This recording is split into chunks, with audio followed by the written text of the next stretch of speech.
We are live. Yes. Should probably that's kind of good. Mhm. Still working out the kinks. Then there's that. Yep. There's that. This is top tier professional here. Oh, okay, we'll go back. Oh, how you doing? Doing all right yourself, Dan? Not bad. My alma mater almost beat Duke. That was fun. Oh yeah, Sienna. good old March Madness. You got your bracket? Yep. I went for St. John's to win it all. Whatever. I was like, I'm gonna make one ridiculous bracket, so I'm not gonna tie a bunch of people. Figure why not? But Rick Pitino is gonna take it all. So we got some competition with. I don't expect a lot of people to watch this. Got Final Four on, but Yep. I'm off tomorrow. Probably go to a bar for lunch, watch the games. That sounds like a good call. Interesting part of this new service, like you only can see comments once you go live, so you can't see the comments before you go live, which is interesting. But now you can see them all pop up. God, I'm just cooming. oh boy. So absolutely nothing's going on in the world again. No, Boring week. zero news. Yeah. Carl Jefferson. It's been a long time. Shouldn't have left you without a dope best setup.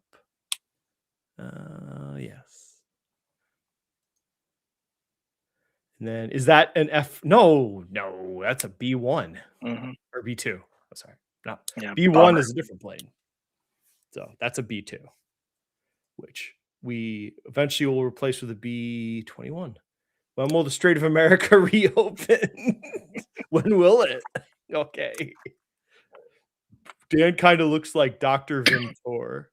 For real. I have no idea who that is. Want to say like last publication or bit of media was Venture Brothers. That's what I want to say, but I could be wrong. So if we go to here, all right, we need to increase the map size. Mhm. So here we go. We are kicking along. Is this going to be like every week? We're just going to update the Epstein war, the Epstein energy war. What are we calling this thing? I don't know what we're calling this. Oh my God. So recapping in a week, we are continuing to bomb the whole country, ballistic missiles. We've assassinated some more leaders. New wrinkle, which he had talked about not attacking oil and energy infrastructure last week. President Trump, because they attacked Karg Island, but made sure to let us know that only military targets, not the oil infrastructure. So he made a point of saying they weren't attacking the energy infrastructure of Iran. Israelis just bombed the largest natural gas field in Iran. Like, I don't know, like a red line for them. And then they go after Qatar. Mm-hmm. So here we are. And then a plane almost got shot down today, an F-35. So that's where we are. And he swears we're not doing land troops, but then they send a Marine Expeditionary Unit. And here's the strait. Let's check the map, because this is all that matters. Like, I don't really care about all that news I was talking about. This is all that matters. Do you see any ships going through here? Not presently, no. No, I see no ship action. And it's gotten to the point now where, from reports I've read, countries are negotiating passage of their ships through the straits with Iran right now. So interesting little plot point. So President Trump's call to arms for all the other countries of the world, not happening. Calling on his NATO allies, which NATO's a defensive alliance, so they are not required to respond to this. They did respond to 9/11 because it was an attack on us, and that's how they considered it. So they actually did answer our call. Oh, here we are. And what my fear is, I think we've talked. I mean, we've been talking behind the scenes, is that it's going to take like 3 months for this to get bad. I think people are going to get lulled to sleep and think it's not a big deal because, well, there still were ships, right? For a few weeks after this happened, there still were ships in the other oceans of the world going to wherever they had to with their oil, natural gas, petroleum products. So those have to go to their destinations. A lot of the countries in the EU have petroleum reserves, strategic petroleum reserves they can tap. So the effects of this are not imminent and immediate. It takes time, but some of some of what the rumors and what I've seen online, the Iranians are like, we are going to hurt you for what you did to us. Like they're not going to just walk away. And that's the question. If America and Israel stop attacking, they back off and we say we're done, we're not going to attack you anymore. Okay. Well, this is two sides to this war. What is Iran going to do? I don't see why they don't just keep control of the Strait of Hormuz because we have not shown that we have an ability to open it. Um, so we'll see. This is everything. And to show people, no, that wasn't it. So here's the top. So I was an army officer. So I have some training in this area, but high ground is everything. It's not just from the old days with cannons. High ground matters, right? And you can go look at people can go look at the war in Russia and your Ukraine. The high ground definitely matters in Ukraine. If you look at a lot of the defensive lines that have held, it's because they're the high points, and then in front of them is like a low lying area. It's very defensible, especially when line of sight is so important in the age of drones, right? You have either you see the enemy or you have a drone above see the enemy. So high ground's important. You can see here, they have the high ground. So this whole area, I tried to get a good representation three-dimensionally. I some of the maps I got were kind of shitty, but like this whole ring of terrain around the strait that on the Iranian side is the high ground. There's a lot of places you can hide ballistic missiles in this area. Not to mention their drones have like 1,000-kilometer range. So basically anywhere in the country they can move them. Then the short range missiles. So this is going to be the problem I think we're facing is that to open this up again, we're going to have to risk high value assets that are, naval ships, potentially Marines. Like to open this up, that's why he went to the Allies to try and get their naval ships because he knows if you put naval assets here, like we have standoff right now. Our naval ships are down here in the open ocean. We can see drones coming. They can shoot them down. They're at a standoff range, which is what we're designed to do with our fleet. You get in here, like there's no standoff anymore, right? This strait's only a few miles wide. Ships are going to get hit. That's what I'm afraid, and that's what he's afraid of. I have a feeling at this point. I don't think we have an easy answer how to open this strait without taking casualties. So here we are. How do we do this? That's going to be the question. And I don't know. I haven't seen a realistic answer to opening this up. I mean, an answer could have been if we had maybe procured the Ukrainians' technology of drone defense a year ago, which we talked about, where they offered it to us and we said no. We could have had those assets in this area. We might have had a chance to have drone defense in this area using the Ukrainians' technology. Man, I don't know. This is going to be hard if the Iranians dig in their heels and they really intend to hurt the world as payback for what they just went through. I don't know. And you think about 3 months from this starting, you're now getting into summer, so travel season. Yep. Oh yeah. And what I was saying, it's not just the oil. People are like, oh, there's oil all over the world. It's like, yeah, there is. But liquefied natural gas assets, it's the helium, it's the fertilizer freaking chemicals, like, and then not to mention all the nations in the Middle East that rely on this trade, right? Like you got like all these Middle Eastern nations that rely on the trade that goes through this strait. Yeah, and they're supposed to be our friends. We've made agreements with them to protect them. They're in our sphere of influence, and I saw Trump made a comment like we'll just walk away. We don't need the strait. Man, I don't know. I just like economically, I get what he's saying. We produce plenty of fossil fuels in the United States, but like politically, like Jesus, like politically, that is crazy to say that we would just walk away from this area. Like we filled, we have a sphere of influence in the Middle East, and we did that to keep the Soviets out in the Cold War, and now to keep the Chinese out. If we're not there, someone else is going to be there. So we have to be there to protect our allies. So for him to say stuff like that, like no, that's crazy. This is hard. This is hard. There's no good answers. They haven't seemed to. I don't think they were ready for this.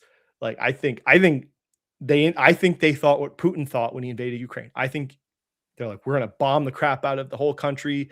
We know where all the top 50 leaders are, and the whole regime will fall. So here we're 3 weeks later, didn't happen. The tough choice is coming. Yeah. I sold my last oil stock today. I'm sure oil will probably keep surging. It might be a little bit because it's not like we're going to just run out of oil. Yeah. I'm hearing is Tripoli sent out a dumb oil. That means Marines on the ground. Oof.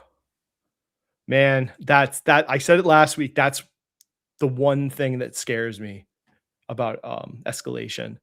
I think we can still get out of this.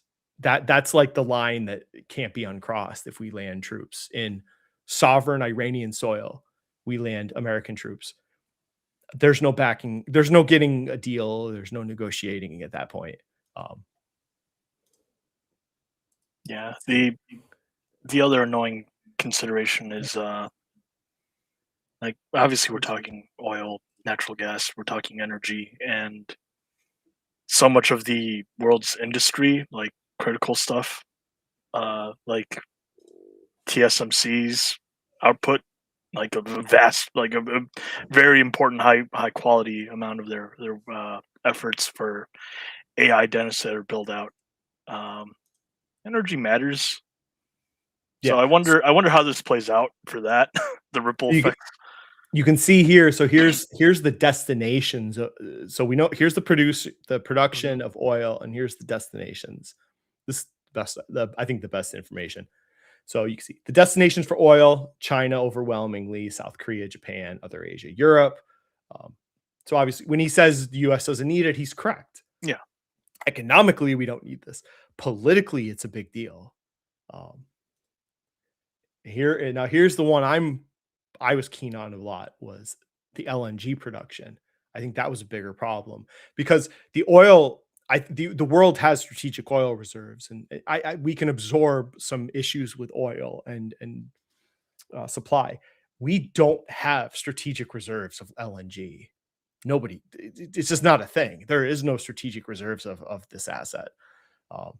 So here, who's getting hurt? China again, India, and then Taiwan, which apparently Taiwan's making deals with some of our LNG companies to shore up their supply. South Korea, if people remember, South Korea's market crashed really badly. This is a big part of why. Pakistan, whatever. Surprising, look at the Italy exposure outside of just Europe. That's pretty interesting. So this is what's on the line. What else? Oh, this was just production. I don't want to go over this. So America can absorb. Here's the other. Okay. Well, I think 1/5 of the world's LNG goes through the strait. Qatar provides a lot of that infrastructure, which is right there for the Iranians to hit. We can absorb some of that increase in production, and they're rapidly trying to increase productions of the capacity to send LNG across the world in the US, but we're just starting that 25 to 29 basically is the production line to scale our LNG capability, which started because of, if you remember, when we forced the Europeans, Biden's administration, when we forced the Europeans to get rid of Russian LNG, we told them to come to us. So the Europeans have already soaked up a lot of our production. We don't have right now a lot of excess LNG production that we can help absorb the loss of the Middle Eastern production. Not yet. Um, so long term we could, but not short term. This is going to be tough for the world. Um, we will see. Nobody has answers. And oh, you're such an expert, Dan. Like I don't. I don't have answers for how this is going to go. No. There's a lot of moving pieces here, politically and economically. This isn't just. I mean, this is. That's why I call it the energy. It's an energy war, first and foremost. Oh boy, look at this. Yeah, Kiwi Sam. Yeah, I got to come up with my own thing. I don't know. I got rid of subscriptions because I didn't feel like provided enough value for $3 a month. No, no, I just knew I was going to take a break, so I Yeah. turned it off. Thank you, Kiwi Sam. It's OCP. Dan Bing gonna need maternity BDUs for the war. Yeah. Dude, I'm an old man. I ain't going to war. I already went for almost 2 years preparing going to war. I'm done. Government knows I'm broken, so Well, so if they reactivated me from the inactive reserves, they'd have to promote me immediately because I'd have to get whatever rank and title I was while I was gone. So they'd bring me back as like a major lieutenant colonel, and I would just go to a base here and train people to go to war. I'm sure. I'm a broke old man. It's all good. Thank you. Thank you. Yep, thank you. What else we got? Every March, something awful happens in the world stock market. March Madness. Oh, dang it. Oh, no. So this is, who do you think's in the worst place right now? Country or region, or who do you think is in the worst trouble right now? For right now, possibly Asian industrial. Just because, Yes. yeah, like even if like intermediate longer term America is able to pick up the slack for both crude and natural gas, like location matters. And I'm not saying that, like the Middle East is the closest that you could go. Like if India was like oil rich, then obviously that would be the better choice. But yeah, that's no clean answers, and they're probably going to be paying through the nose for a while. I would agree with that. I think That's my knee jerk. Yeah. Yeah. I think they're in the worst position right now. Korea, Taiwan. Oh, tough choices. I mean, the EU, they can always rescind their blockades on Russia and start taking back products from Russia. Yeah. So they can just reverse course, which we already are starting to do that ourselves. But they're also going to change some of the cargo. What's up with shipping was saying that we're going to remove the Jones Act for 60 days. So we're going to let non-US flag ships start to do business at our ports. You can go watch his channel he's doing a great job covering this. Oh yeah. He's probably the best channel to watch for what's going on right now. And he's not even a channel about military or politics.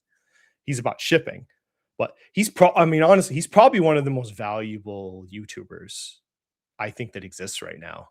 Yeah. Which is funny because he's not an investing channel, but he's so damn valuable with what he provides, because like nobody could possibly have that level of detail unless you were in the Merchant Marine. Plus he's an instructor. So I love that channel. Yeah, he's like, I forget if he's still in academia right now, but like he's also got like people of heft to show up and like debate topics of the Jones Act also. Like yeah, he's really great, like both practical and academic and everything in between. Like great, phenomenal channel. Great guy as far as content goes. Hey, Alan's here. Dan on his way to quitting his job and doing 4 live streams. Dude, it takes me, I got about enough will to do maybe 2 a week. Like I got to have something to talk about. Like I just something interesting. It's beyond just like an earnings report. It's like, oh wow, earnings, great. Yeah, it takes time to research also, like all this stuff. I try and think about what I want to talk about. So I know what I could talk about to get views. I don't really care. I should talk about the SoFi Muddy Water short. I'll get a bunch of freaking views. Why not? Woo. All right. Oh, now here's speaking of a topic that no one freaking cares about except me and you. Let The me EV pull it. bus fire. Oh yeah. Where did it go? Hold on. Okay. Okay, here we go. Sound should work. I guess you can't talk, otherwise it'll echo, right? Okay, we're gonna play this really quick. If you can hear it, just thumbs up, Bacon. Electric bus fire. Yeah, Eugenia Martinez has been following this incident that's going to cost the district up to $2 million. Here's the latest from Eugenia.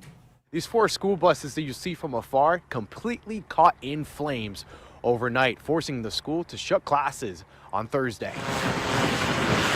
An overnight fire destroying 4 electric school buses at Allenbrook School. Thursday morning, the aftermath is still sitting in the parking lot. Scattered across the ground, broken parts, melted lights, and twisted metal, tires, doors, and even the bus charging stations covered in soot. The dramatic scene was quickly contained. It was sort of disbelief, like our school buses are on fire. The Williston Fire Department says crews were able to put the fire out in about 5 minutes. Now, attention turns to recouping the loss. The buses are about $400,000. The district says its fleet includes about 60 vehicles, and their electric buses are all $400,000 for those buses.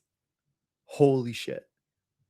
leased, so insurance is expected to cover much of the loss. Fire crews say most EV fires happen while charging, so out of caution, the district is grounding its remaining electric buses. We are looking at the availability of spare buses and how quick Insurance covers this for now, because this hasn't. Wait till this starts happening more. we can procure some additional buses for our system. Our transportation system is a fantastic one, but it's also pretty thin. So people maybe that watched us like a while ago, this was a big. If you go back like a year or two of my videos, I did quite a bit of coverage on like electric battery, like EV fires. I think it's a fascinating topic. And this channel is really good. If you want to follow more about this, he is a firefighter. I think it's Stashed Training, but he does extend. That's another good channel to follow if you like this topic. He talks about fire safety and EV standards, and basically to some degree, this is all very new. They're still writing like the fire, like the coding, like the codes, the building codes need to be revised. Fire standards and safety. A lot of this stuff has not been properly thought out for electric vehicles, especially lithium batteries. So there's it's kind of like a nerd out topic for me, but especially so the runaway risk. I don't think this is shocking for anybody, but the runaway risk, which you can go look up what runaway battery risk is. Obviously, it increases the bigger the battery is because it has more energy in a smaller confined space, right? And then that means you can have more temperature swings. Heat gets built up. All of a sudden, off gassing. The off gassing helps to expand the fire, and it rapidly, takes over the whole vehicle. You can go look at videos on YouTube. I mean, there's buses that burn to the ground. Like you would be dead in 30 seconds. I think we've shown them in the past. Like the smoke, like you're just gone. 30 seconds. If you hopefully you got out. I really hate that this is a school bus thing because a lot of these the other thing, a lot of these electric vehicle school bus companies are shady as hell operations when you look at them financially. They're not good. They're questionable companies. A lot of penny stocks, companies you never heard of. Like General Motors ain't making this shit. So, but this is going to be a problem because the other reason why buses is so fascinating to me is obviously you have a lot of people, but also think of like a bus terminal. They're designed for diesel buses, right? So they're very, very compact, designed to hold a lot of buses. That's the biggest thing they have found with EV, the risk of runaway fires. The closer the vehicles, the more the fire can expand because there's more batteries in a more confined space. So so now you have to have bigger bus lots, which means extending, building codes and zoning has to be changed. None of this has really been thought out. It's kind of just reactionary at this point. But the school bus one is even worse because I know it's coming someday where a bus is going to burn with kids in it.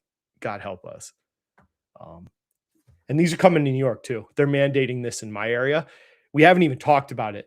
I've emailed my district. They haven't even discussed it yet, but they have to start buying electric buses by law, I think in 2028. I'd have to go check. And they cost double what a diesel hybrid bus costs. A normal bus is like diesel, electric. So the EV versions are twice as expensive. And the state's not kicking money in, even though they're mandating it. It's local taxpayer funded. I think this is a big problem. And I think we're going to find the limits. I've always was like, lithium batteries were never designed to be applied in these big buses. They were never made to be stacked in these little tiny containers, like next to each other at the scale you need to run like a bus or a heavy equipment. So I think this something we're going to have to deal with as a society. And then this, I've read some papers on it. Experimental investigation, explosive hazards from lithium batteries, thermal runaway effluent gas. Talk about just how a lithium battery, when it off gases, once it becomes, got that thermal break where it catches fire, the off gases then accelerate the runaway effect. So that means more batteries closer together accelerates the runaway effect of them burning. So nobody's ever going to get on an EV bus again. I mean, to me, the answer is let's just not do this with buses. I mean, or we can do batteries that aren't lithium, like solid state batteries, but I won't nerd people out on that yet. So is your state doing EV buses? Oh no. It's back. It's back. Yeah, I hear myself. Oh, wait, YouTube people tell me if you're double. Okay, all right, cool. Screen's gone. To my knowledge, no. Yeah. Okay, yeah. To my knowledge, no. But like, thank God, like it was just like parking lot and no kids were there. But like at the same time, though, easy. Like the headlines would be horrendous. Like a busload of school children like getting burnt like that. That'd be screwed up. He's got it. No, I've looked at like a few of these companies that are doing these electric buses. Honestly, like they're penny stocks. Like what was the one? Lion. I think it's Lion Electric. Hold on. Yeah, there you go. That's a company in charge of building electric buses to transport your children. You tell me if it's you think it's well run? You think it's well managed? I don't think so. Like this is what the other part that makes like these politicians didn't think like you never even went up to the big players in this industry to ask them about making these buses, Cummins or Caterpillar or Bird. What's the Bird? I think it is. Oh yeah, yep. The one with the little bird on it. That was the one I remember from being a kid. Or the truck companies. Mhm. They don't want no part of this. You got to deal with shit like this. So yeah, he's right. We got penny stocks building EV buses for our kids. It kind of pisses me off, actually. What was that company that had Space 21? Lordstown. There's a story. Oh man, I would love to make video like an actual properly made video documentary on something. That would be a cool topic. Like Lordstown. Like there's so much to talk about. I went pretty heavy in the detail about because I've nerd out sometimes about like because that was like when I was like Virgin Galactic, I was all over shorting the crap out of the stupid space tourism. But Lordstown, that was another one I was like, first of all, the owners, people can Google the owners of Lordstown. Okay, they're the guy that ran it's a scumbag. All right, he's a profiteer, piece of shit. So that's the first red flag. They went into a town that General Motors had left, so the people were desperate and hopeful. So this charlatan freaking snake oil guy comes in and promises all these riches to these people. He brings in this the truck that they built. It was literally like a Temu truck. Like the parts he used in that Lordstown truck was stuff that's been around, and he was like, "Oh, this is proprietary tech." It was like random shit he was buying from China, like the motors and the wheels. that's not better than what like Elon's doing. That's like the basic garbage you can get from China. So he was just like cheaping out on everything, sucking up all that freaking federal credit money, right? And then he fled when it all went kaput. And there's some good CNBC interviews of him. Like that would be something separate to go over. Oh, the crap that dude. That was, and then who got left holding the bag? Like the local town, the state had to put a bunch of money into it that didn't work out. But so what happens when they go under? People lose their jobs. I mean, yeah, I mean, companies like this, they sucked up a lot of federal, not anymore, but at the time there was federal money. The states kick in billions of dollars in a lot of these companies. They don't get those credits back. They disappear. The lost income, from all the people losing their jobs. The people that bought the vehicles believed in the tech. Now they don't have anyone to service it. Like that's the other. Oh, it just sucks. Yeah. So it's Neo and its proxy setting up these companies. No, I don't think so. Oh. So there's that. I'm sorry I bored you all. Nobody cares. No, it's important topic though. I think it's very important because Yeah. the people are going to get hurt. We've already seen. I mean, I don't know why the news doesn't cover this. Like there are people get burned to death in EVs. It happens once or twice a month, honestly. Especially the Cybertruck because they can't get you out. Because we know that they can't. The jaws of life, all the tools that the firefighters have, they can't get you out of a Cybertruck with that glass and the stainless steel shell. Like you're going to roast in that thing. So, anyways, no more of that negativity. Yeah. On to more positive, like war stuff.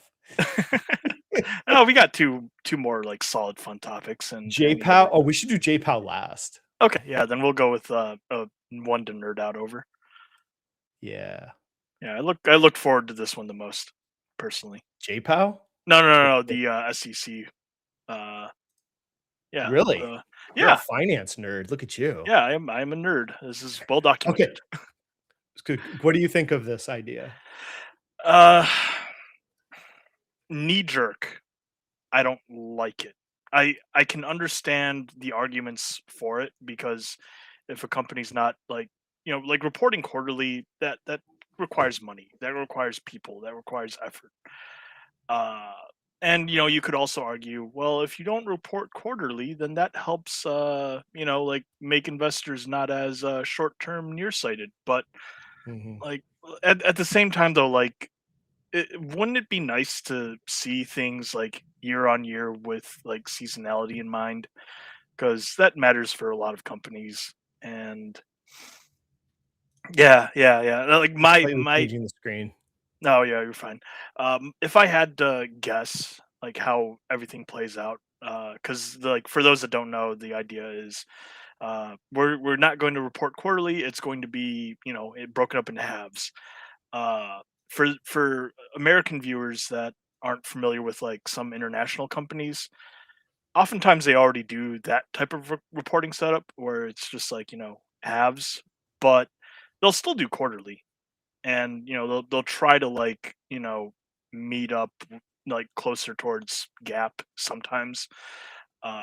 So that's my suspicion is the big boys, the ones that matter or the ones that want to be taken seriously, they'll still do quarterly. But for upcoming smaller ones, smaller companies, I wouldn't be surprised if they do halves. So, like this implicate, I don't know, like they're making these huge grandiose claims that quarterly, what do I hear? Quarterly reporting emphasizes short-term short-term investing on retail side, short-term thinking on management side at corporations. I would love to see a survey done to talk of corporate leaders in America, like an anonymous survey. Like here's a useful survey actually, like a college could do. Is like I don't believe that unless I see some data.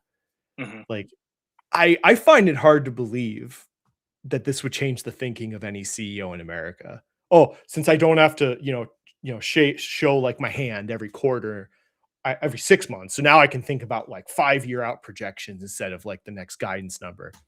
Man, I don't know. We're in the era, we're about to go to 24-hour trading. Yeah. Like, that's the weird thing. They want less reporting and they want more trading time. Like, this seems like you shouldn't it be the opposite, more reporting for 24-hour trading. But then again, the other side, does quarterly reporting make us safer from fraud and, issues with management doing shady things like Enron-esque? Is it more likely to detect it if it's quarterly compared to like semi-annually? I Mhm. mean, the only audited statements are once a year. That's not Yeah. changing. Mhm. We're not changing the requirement. So the quarterlies are not done by CPA firms, not necessarily. So I don't think you're going to get more fraud detection. I just think it's unnecessary.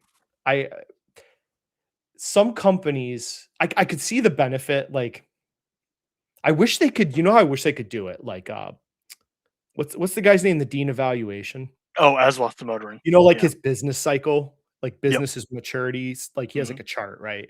Yep. I almost feel like when a business is identified in its early stages, it has to do quarterly, and then once it becomes a quote unquote mature company, we could switch to what like 6-month reporting.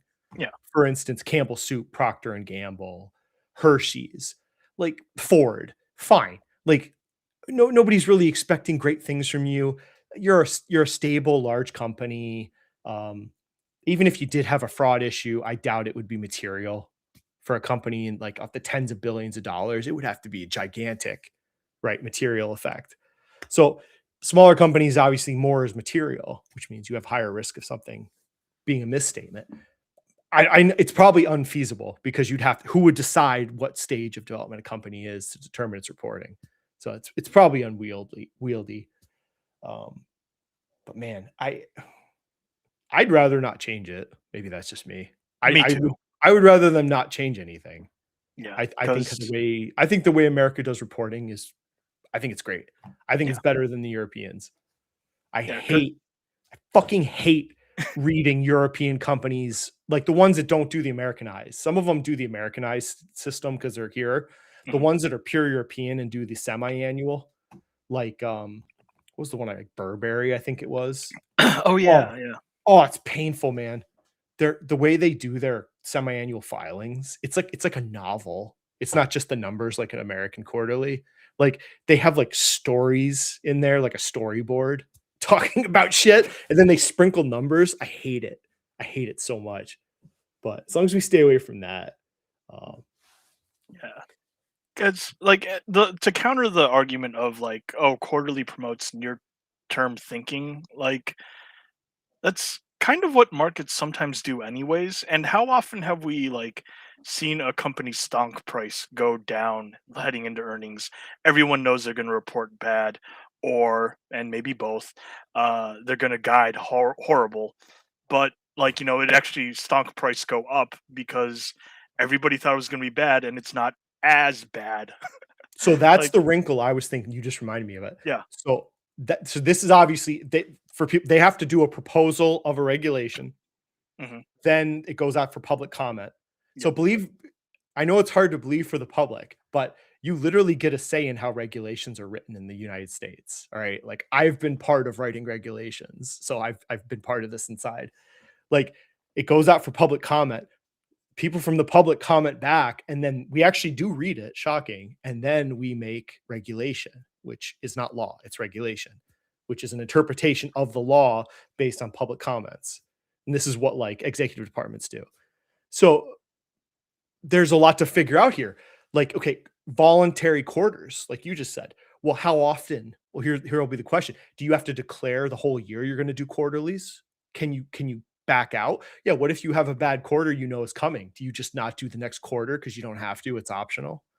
Like, Yeah. so those are things that they would have to hash out in the public comment section, there's a lot of to make optional. Man, I don't. It's going to be tough, and it would take them years. It would be years to flesh out exactly how this would work.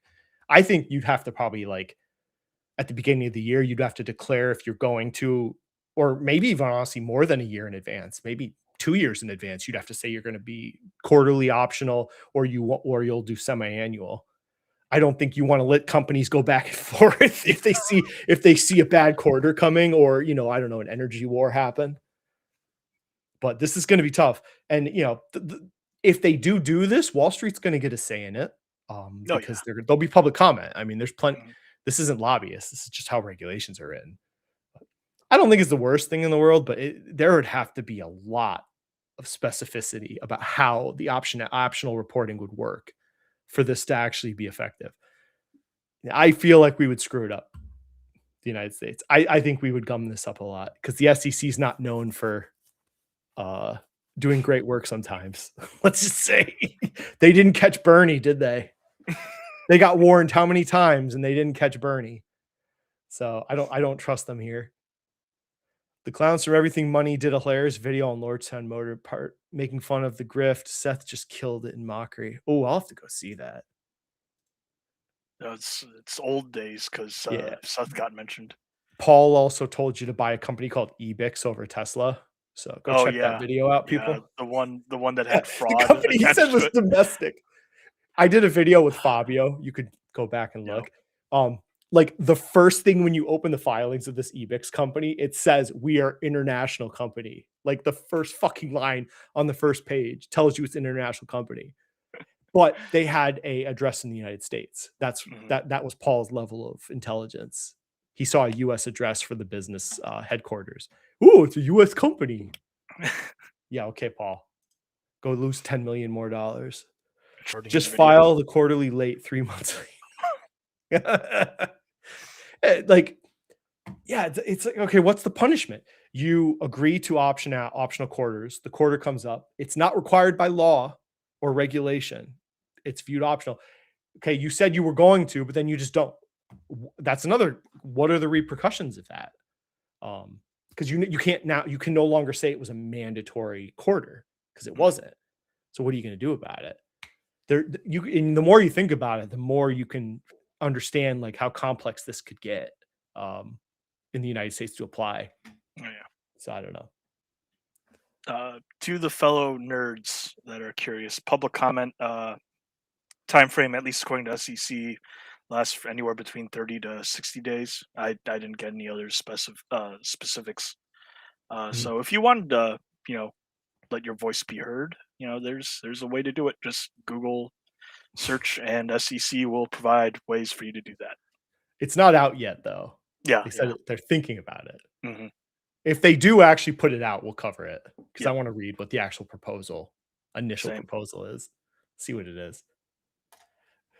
So the other part, I couldn't pull the article because I ain't paying for Wall Street Journal, but in 2018, this actually became an issue in 2018 also. There was the last time this came up is we have too much reporting in the US. We should go to semi-annual like international.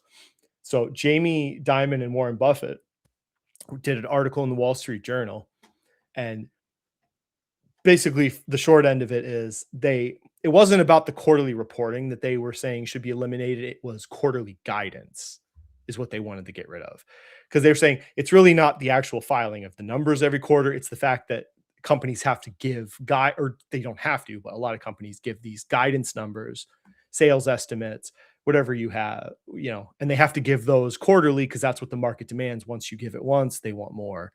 So he said that actually they're saying is affecting the planning and short-term thinking of companies is actually the giving of short-term guidance every quarter, let's say, which, okay, that's their opinion.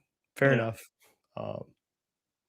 I don't necessarily look, they don't have here's another, okay, I don't know what the point of this article, are we going to outlaw companies from giving guidance?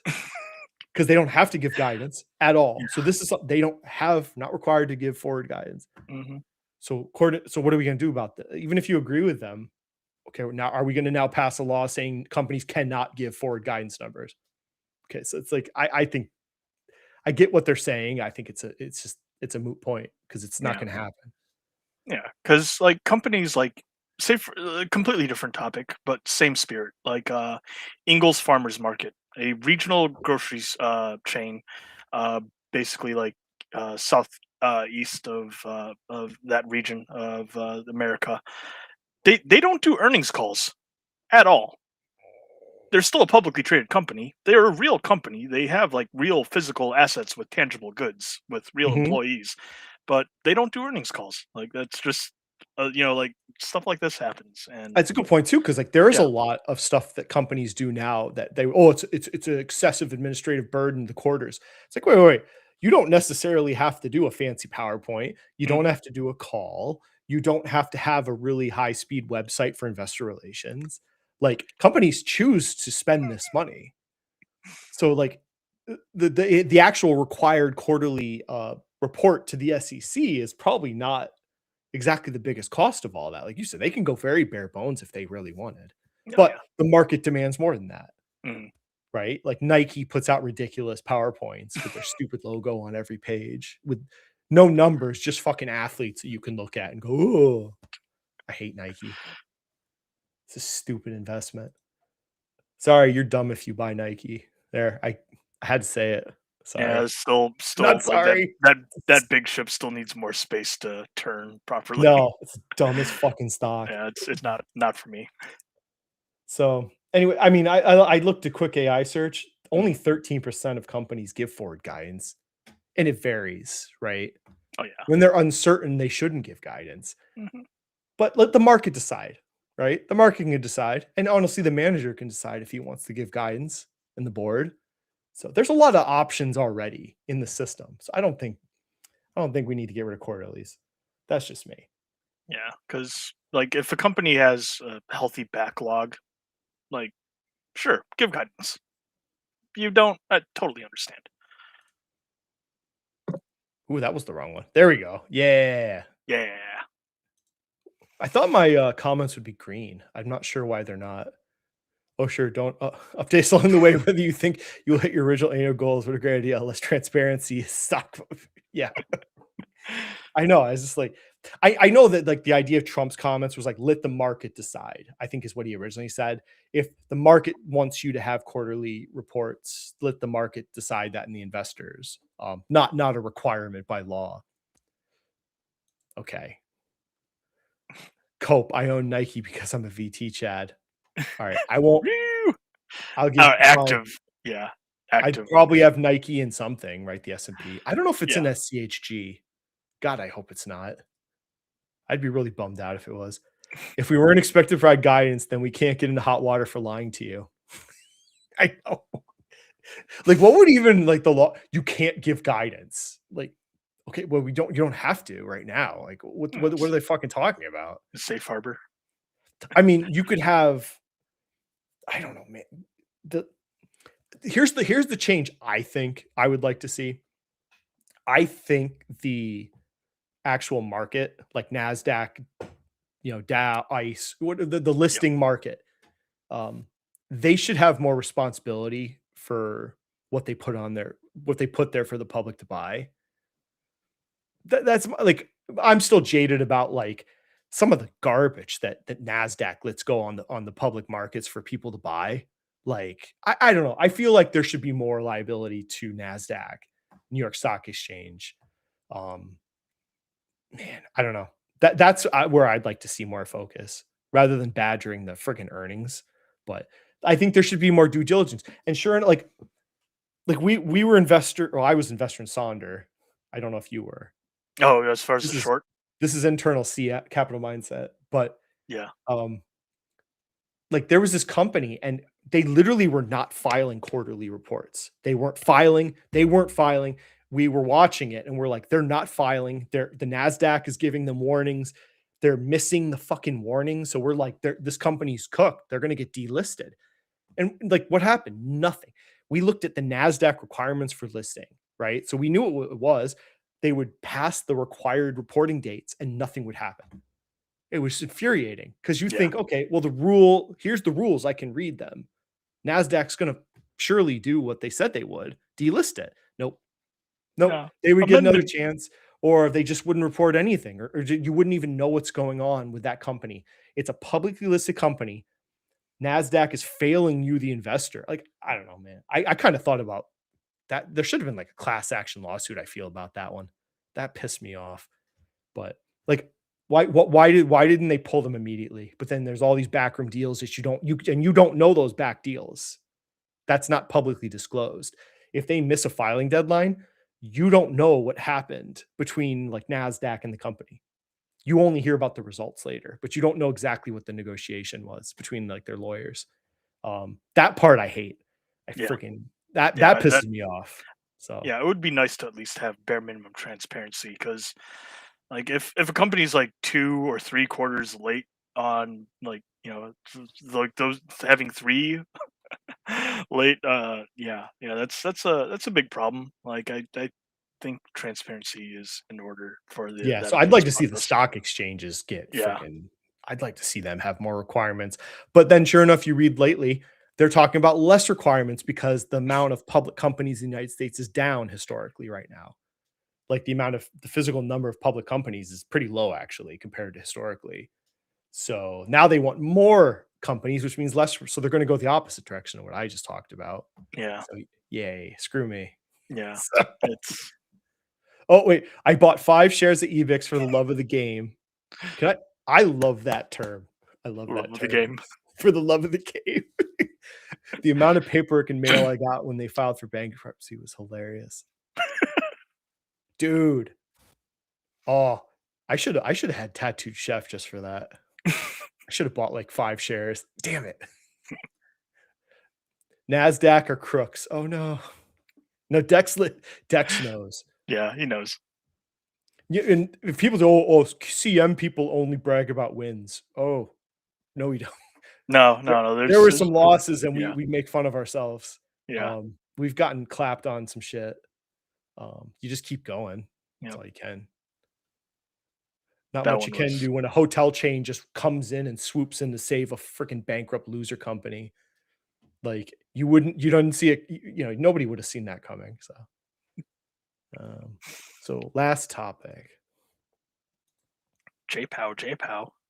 Where did it go? I'm missing it. There it is. I'm still getting used to how the windows, they do work slightly different. Okay. There we go. Boom. Oh, that was the end of it. Okay, we got to start with some memes. All right, I'm gonna mute. Okay, I got 2 or 3, I think. Okay.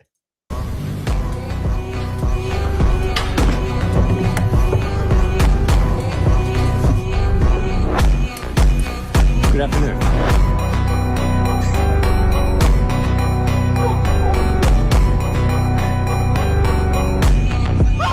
Do you remember this? So people would make bets on whether he would say like his greeting, and it would crash or go up the market. It's funny shit. All right, and then this is my favorite.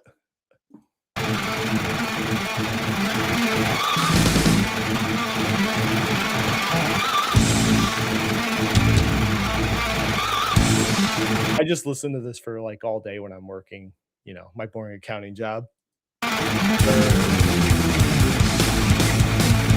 There's a 10-hour version of this if you want to find it on YouTube for people. I post it all the time. I always post the 10-hour version. So you should just play it all the time. Oh, okay, there's one more. Wait. This is a favorite in CM. You gotta love it. There's a JPOW version of this one. I couldn't find it. So we're gonna miss him. This is what I'll always remember JPOW for. Like, to me, I know people are gonna say he was late. They were late back then, raising interest rates. The Fed was behind. Like the Fed's always behind. Like they're not a proactive organization. So, and he did admit that they were a little behind on their rates, but once they recognized the issue that happened to us after COVID, where we were printing money like a madman, but we could print all that money during COVID because there wasn't an increase in, economic activity. People were stuck at home. So we're printing all this money like crazy, sending people stimmy checks, but people were, in their home. They couldn't go on vacations. You couldn't fly international. You probably didn't buy new furniture. You just kind of sat. So things were fine. As soon as the economy started opening up, and I will never forgive Joe. Some people think I like always shit on Trump, which is funny. I say one bad thing and they think you have like derangement. This was the most egregious thing like of Joe Biden's presidency. I'll never forgive him for this. Like not even Afghanistan stuff was this bad. Like they could see, I remember living through this. You remember, like you could see the interest rate or the inflation going like 6, 7, 8, 9. Joe Biden just sitting there going, oh, like a freaking dipshit. And I think he decided he didn't want to do anything, and he was going to let JPOW and the Fed freaking burn for this politically, not the White House. So JPOW stopped this.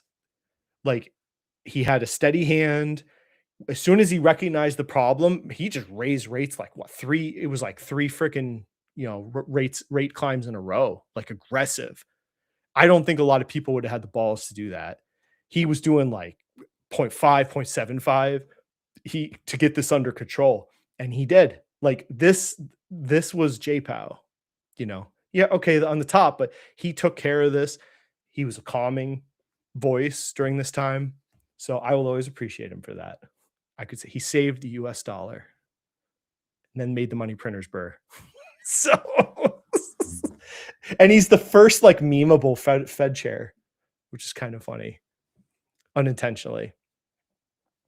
And we all care about the Fed now, even though 10 years ago, nobody gave a shit. But it does matter, I think, since COVID. I think it matters. Before COVID, I don't think it ever mattered. I never thought about this stuff for a second. But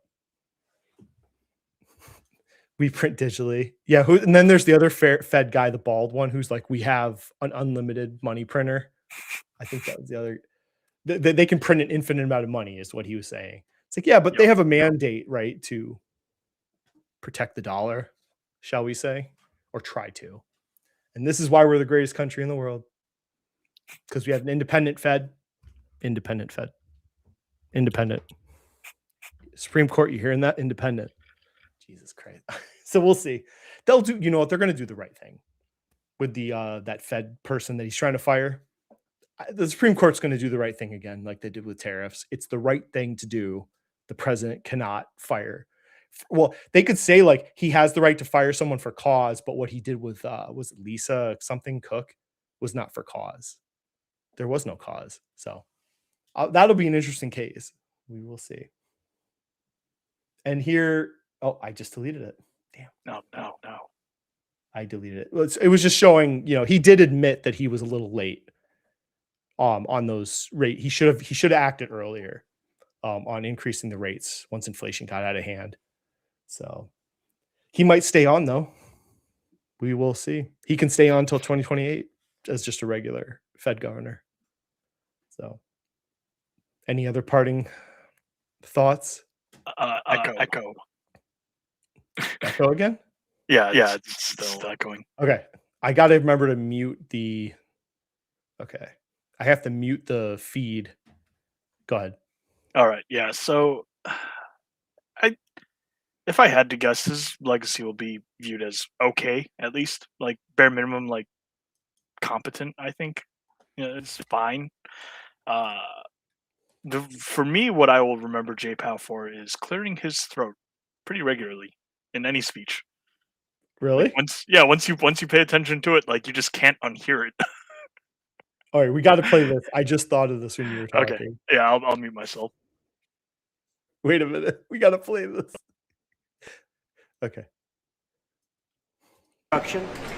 And we're with the chairman. Okay, this is like, first, like this whole thing.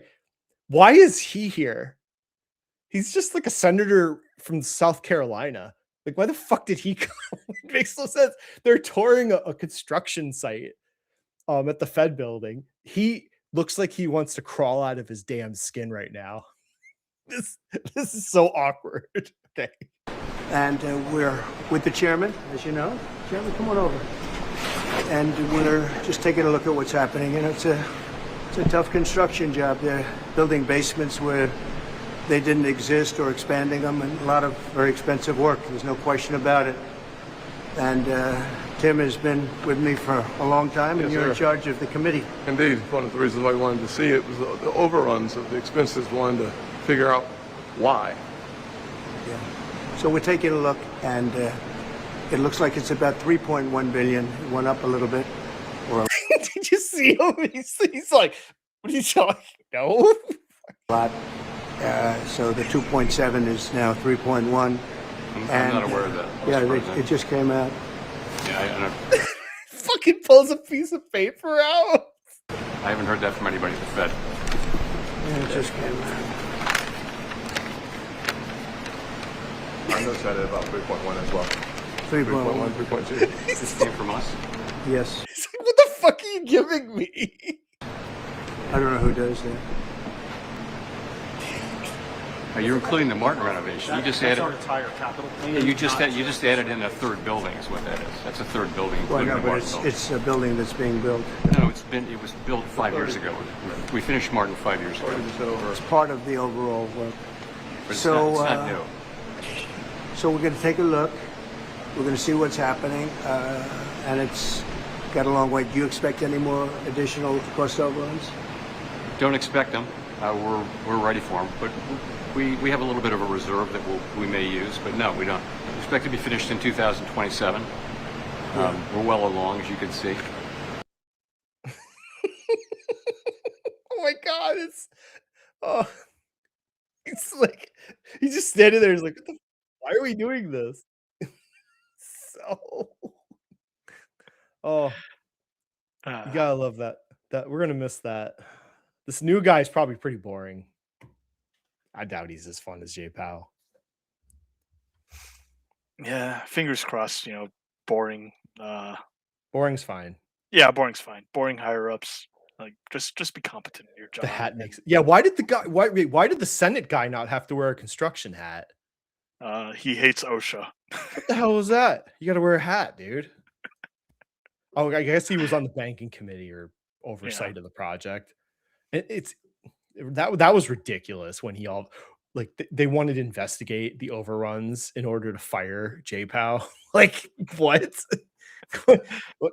Wait, why is he getting fired over that? What? Do you expect any overruns?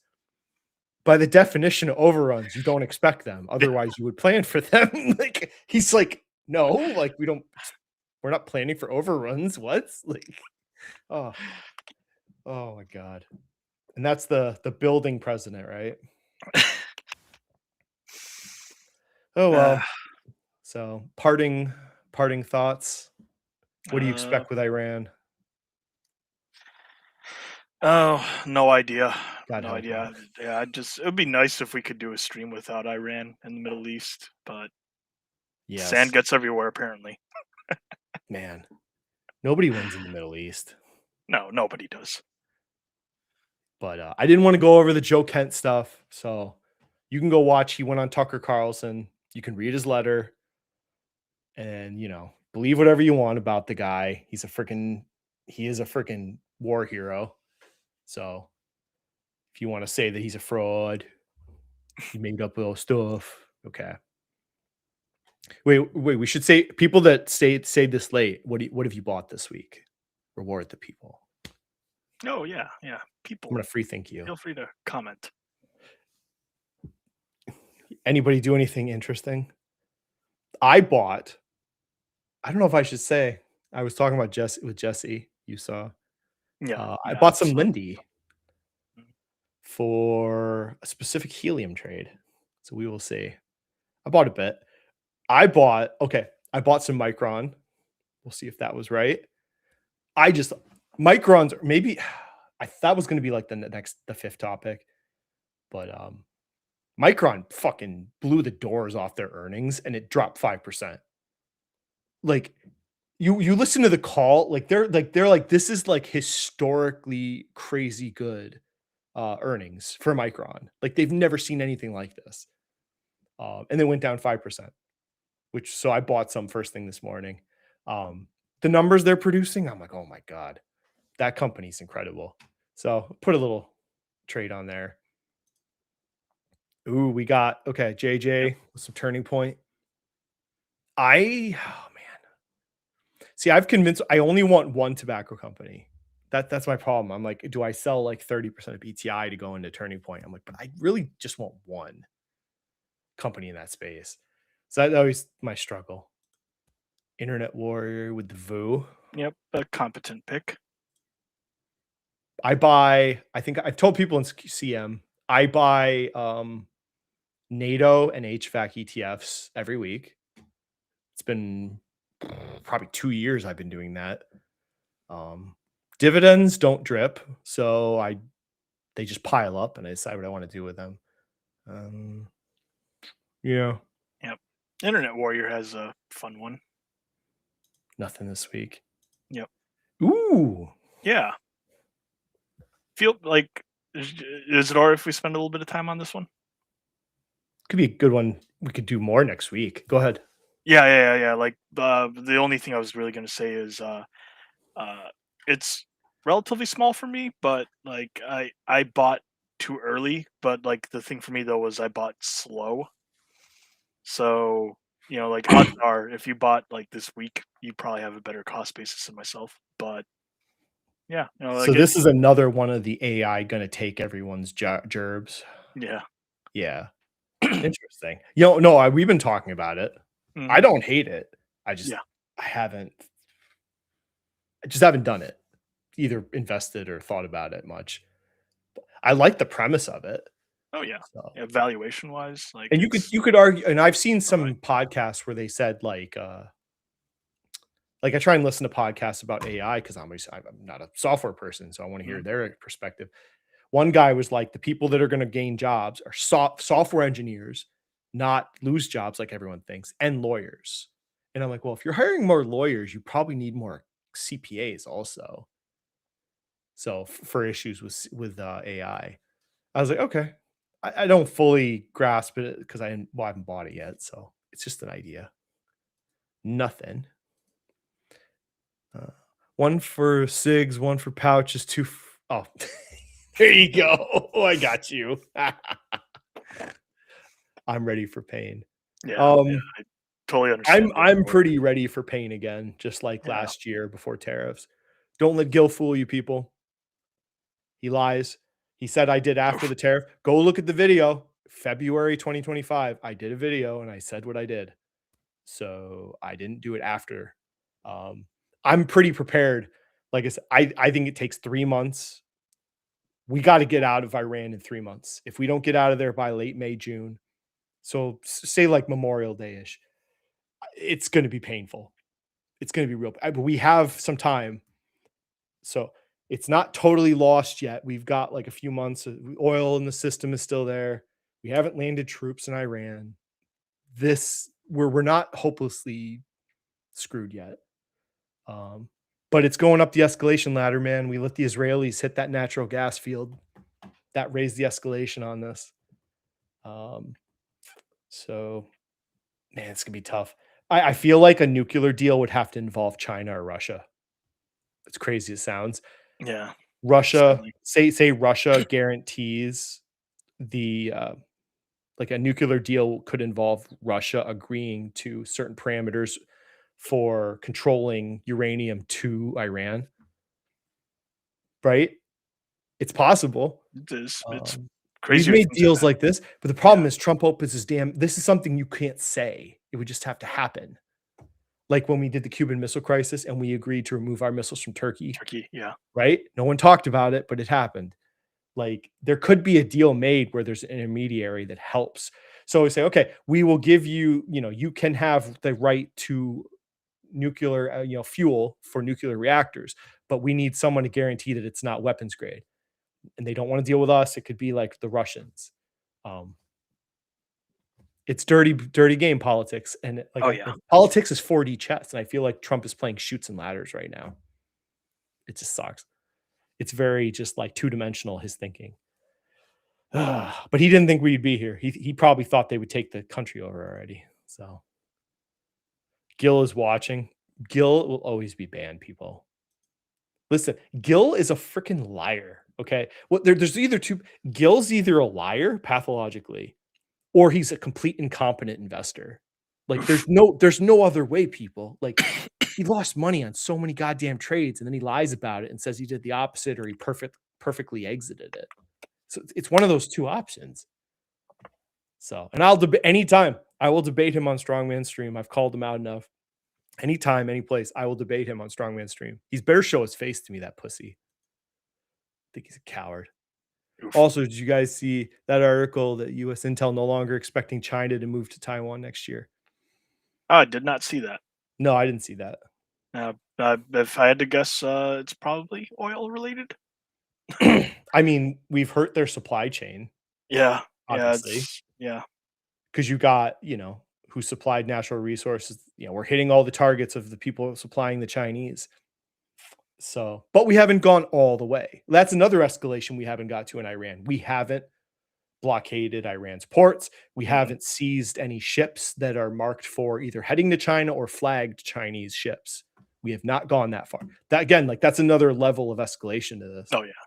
There's still levels to go before we go to something like open, like hostilities on ground, and we can back down. It can still go back. We're not too land troops in Iran is complete red line.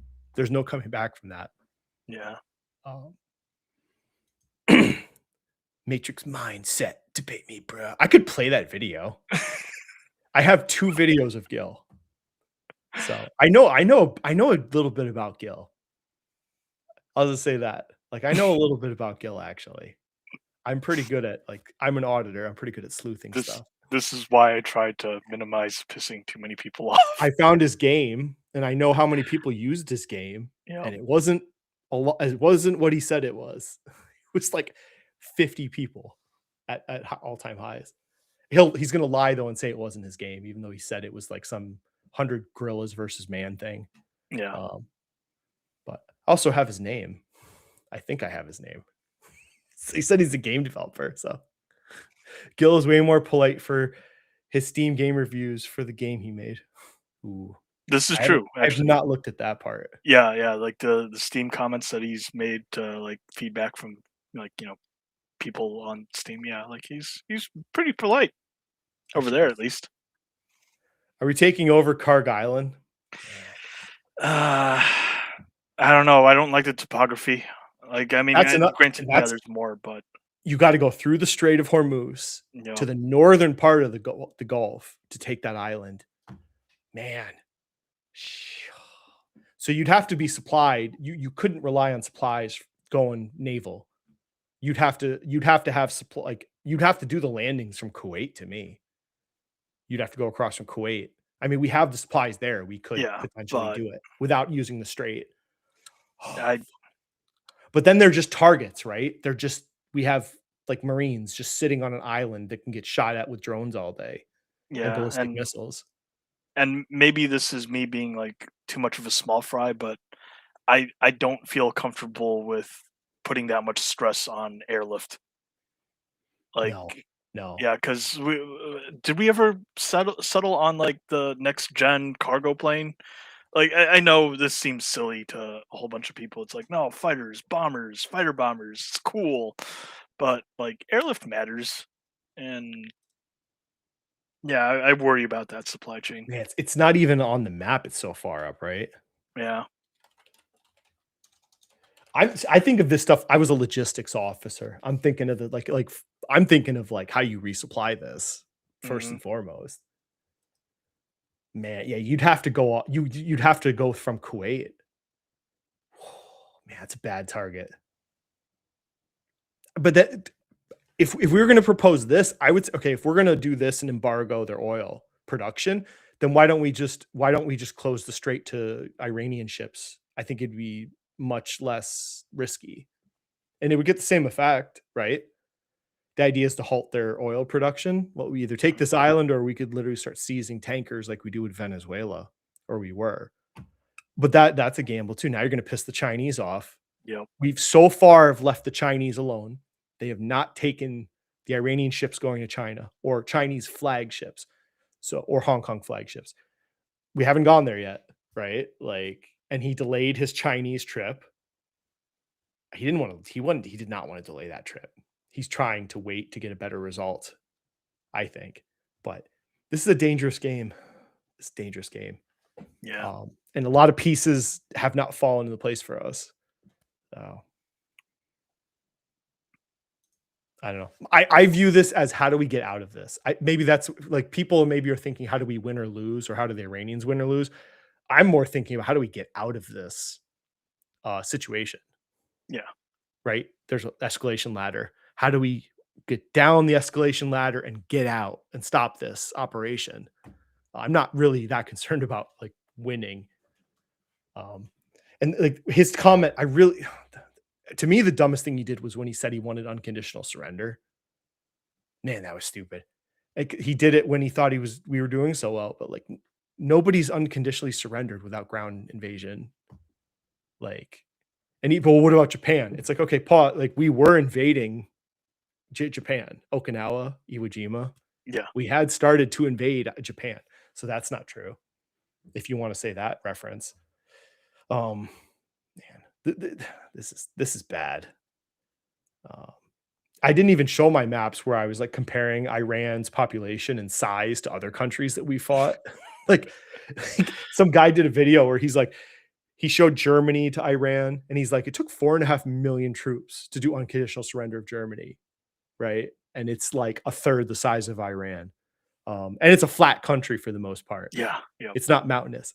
Iran is like the most miserable terrain in the world that you could imagine. Like, you have to get through all this mountainous area and to the populated areas in the northeast and like the southeast. There's no easy access to those places. Oh, man, this would be, if you had like, what's the nightmare war like terrain? It's Iran. Yes. Yeah, it's worse than Afghanistan. At least Afghanistan, it's like the mountains are in the middle and there's like kind of a ring road, and then like the southern parts and then the western parts of Afghanistan are kind of flat. It's not all mountains, but this sucks. Yeah, this is gonna be tough. Win the peace. Like, get to the peace. Win the peace is my humble opinion. Well, he's gonna need more money. Yeah, I think, has he asked yet? It's got to come soon. He's gonna have to ask for supplemental funding to the Congress. So that's coming. There's also, the War Powers Act. He can 60 to 90 days before he needs congressional approval. Which, okay, that one's not so pressing of an issue. The funding issue, though, will come up, because we've expended a lot of ammunition, very expensive munitions too. Yeah, the number one issue, though, keep your eyes on the go to Sal's channel. If you let me pump his channel. What's going on with shipping with Sal Mercogliano? Butchered his last name. Yeah. This is probably one of the most useful channels to follow right now. If you want to follow some geopolitical guy, go for it. I find a lot of those kind of meh. But Yeah, same. this is probably one of the most useful channels I found in the last like 2 years. Like, Sal's I would love to meet him. He's not that, I don't think he's that far from me either. Oh, very nice. Man, I would love to meet him and Ryan. Like, I know where Ryan lives, Macbeth. Oh, yeah. I would love, if I'm down there, man, I want to meet him. Like, we could go have whiskey and cigars. Strong man will meet us. That's fun. He would be a blast, but yeah, Sal, man, he's on it. The shipping part, and this is an issue. This is an energy shipping war at this point. So there you go. Another geopolitical expert, YouTuber, because we all are. I don't know if you. As soon as wars happen, we're all there's a course. There's a YouTube course, right? You take the 30-minute video courses. There's like a multiple choice, and then they give you a certificate. Yeah, YouTube University. People don't know this stuff, but we're all experts. It says expert on war on it. Oh, all right. Well, I think we're done. Back to March Madness. So thanks for coming on. Yeah, well, thanks for having me. Thank you, the viewer, for sticking around with us. Maybe we could do a segment next week about like CBiz and we have not talked about like AI taking over software and SaaS and stuff. Yeah, because I recall that one being a topic you really wanted. That's a big topic. Like Mhm. where, yeah, what companies have gotten clipped by AI? I mean, try as best we can. But I got the graphic ready. Boom. Yeah. That's so professional. So thank you for watching. We will see you later.